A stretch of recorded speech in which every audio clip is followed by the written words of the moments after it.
Okay guys, ito na. Ah, Kinarga ko yung nilagyan natin ng battery solution. No? Okay. So 100% naman siya. Hindi naman bumaba yung voltahe niya kung titignan natin sa tester.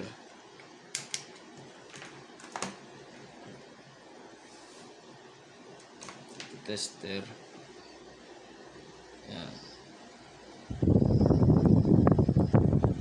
Natin. Yan guys, oh. 13 volts. Hindi bumaba, no? So, ibig sabihin good yung battery natin.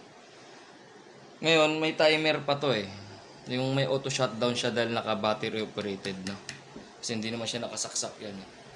Tanggal siya. So, saksak natin yung iPhone. Titingnan natin kung ilang minuto bago siya mag-shutdown. Okay? Una natin, oh.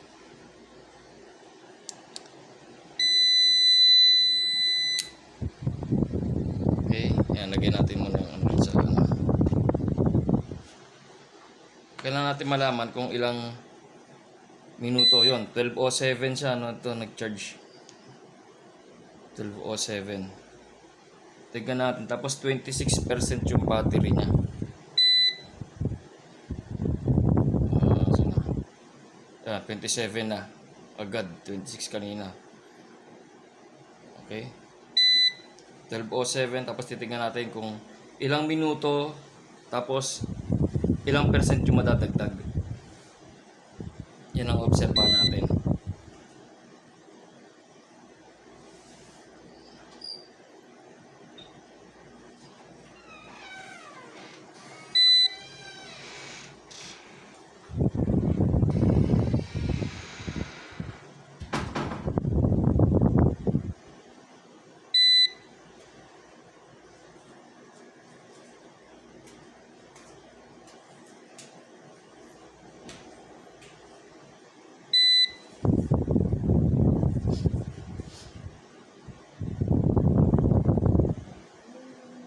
Oh, sino hingi?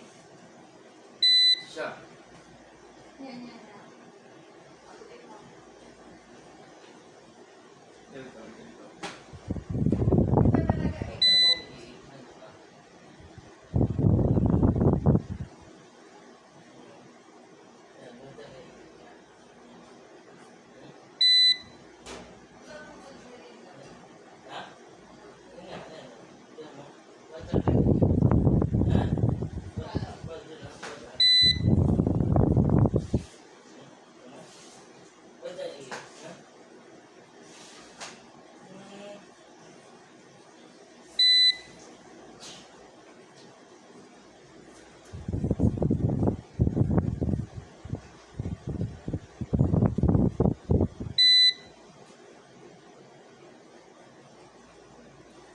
Sa video natin guys, 2 minutes na yata siya, no? Ganun.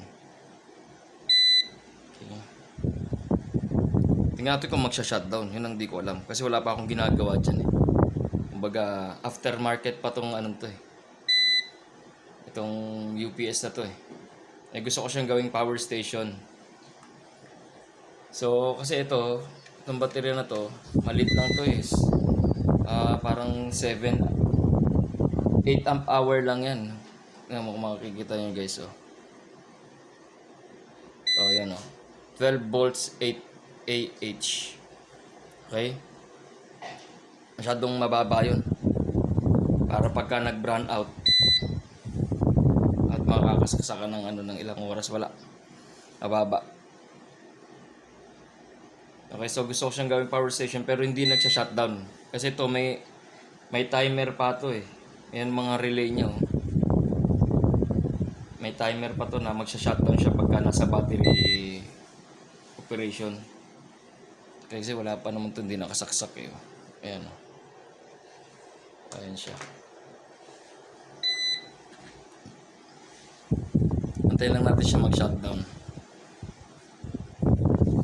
Lalo ipa-pass forward natin yung ano.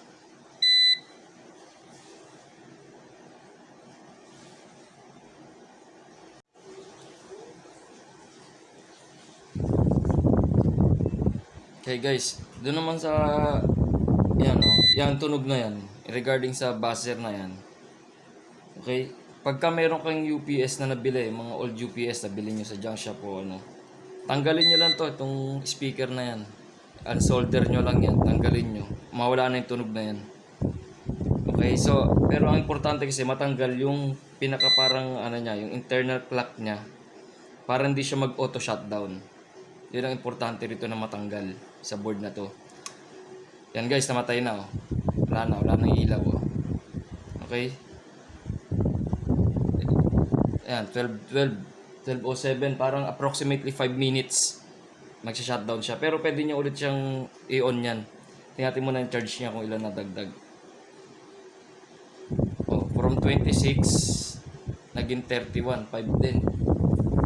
5% din nadagdag. Pero pwede niyo ulit i-on yan guys. Oh. Off niyo muna ulit, tapos on niyo ulit. Ayan.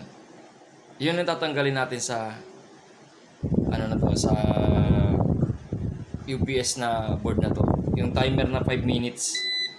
Na pag naka-battery operated siya, 5 minutes lang siya gagana, mag-shutdown na. So, kung gagamitin natin as power station or sa camping, hindi pwede na every 5 minutes gigising ka tapos i-on mo na naman.